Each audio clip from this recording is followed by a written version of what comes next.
Jembatan Merah atau dalam bahasa Belandanya Roodbrug. Masuknya Belanda ke Surabaya diawali dengan masuknya perusahaan dagang Belanda atau yang sering kita kenal dengan nama VOC. Pada tanggal 11 November tahun 1743 ada perjanjian pihak VOC dengan Raja Mataram pada saat itu, yaitu Pakubuwono II. Salah satu isi dari perjanjian tersebut menyatakan bahwa beberapa daerah pada daerah utara termasuk Surabaya diserahkan kepada VOC, sedangkan Surabaya sendiri diserahkan oleh Mataram kepada VOC pada tahun 1946. Pada masa kemerdekaan pada tanggal 27 Oktober tahun 1945 disebar pamflet yang berisi seluruh rakyat Surabaya harus mengembalikan semua senjata hasil rampasan perang dari tentara Jepang.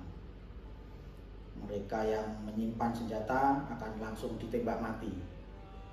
Hal tersebut memicu pertempuran selama 3 hari 3 malam yang dikenal sebagai pertempuran babak pertama.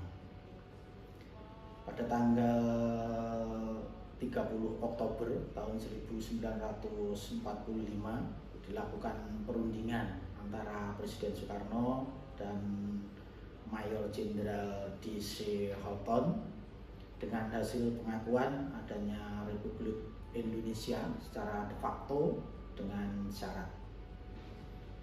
Namun pertempuran masih berlangsung di sekitar gedung Lindenfeest yang terletak di Jembatan Semut dan gedung Internasio di dekat Jembatan Merah. Situasi pertempuran reda pada saat rombongan konvoi 8 mobil dari Biru Kontak meninggalkan kantor gedung gubernur menuju gedung Lindenfeest. Situasi memanas kembali saat terjadi perundingan di dalam gedung, terjadi tembakan yang mengakibatkan banyak korban, diantaranya pemuda Surabaya dan pimpinan sekutu yaitu Brigadir Jenderal Malabi.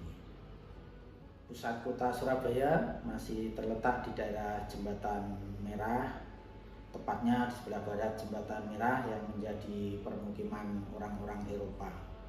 Penduduk etnis Cina, Arab, Melayu bermukim di sebelah timur, sedangkan penduduk asli Surabaya menyebar di sepanjang kali di selatan kota.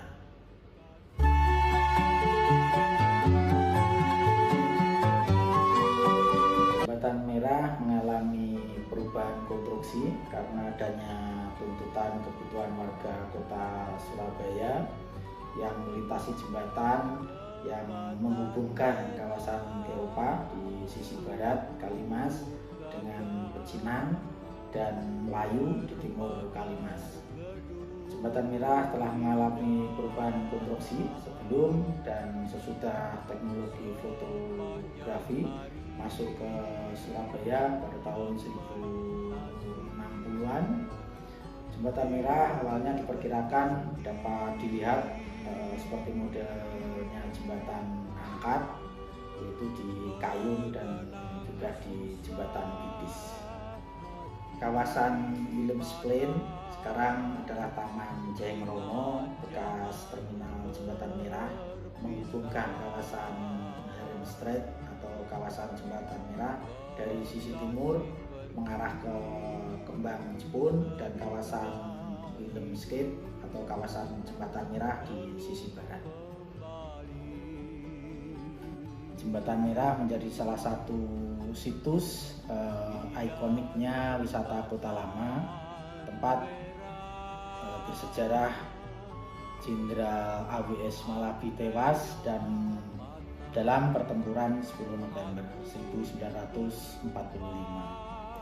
Selain Jembatan Merah, tempat-tempat yang lain diantaranya ada gedung Internasio, gedung Cerutu, Hotel Arcadia, gedung Pertamina, dan juga The Javaska Bank dan lain-lain. Para wisatawan juga dapat menikmati bangunan-bangunan bersejarah dengan arsitek kolonial yang mengagumkan, berkeliling dengan keluarga menggunakan mobil Tempo dulu, dan juga dapat memanfaatkan tempat-tempat parkir yang nyaman, diantaranya di Jembatan Wasa dan juga di kawasan Jalan Kaswari. Karena sejak dicanangkan sebagai kawasan wisata telah mengalami banyak pembenahan, termasuk sarana dan prasarananya. Mungkin hanya sampai di sini yang dapat saya ceritakan terkait Jembatan Merah yang menjadi ikonik dari wisata Kota Lama. Dan kami berharap kedepannya wisata di Kota Lama ini akan selalu meningkat kunjungannya dari waktu ke waktu, sehingga kedepannya menjadi tempat wisata yang sangat terkenal di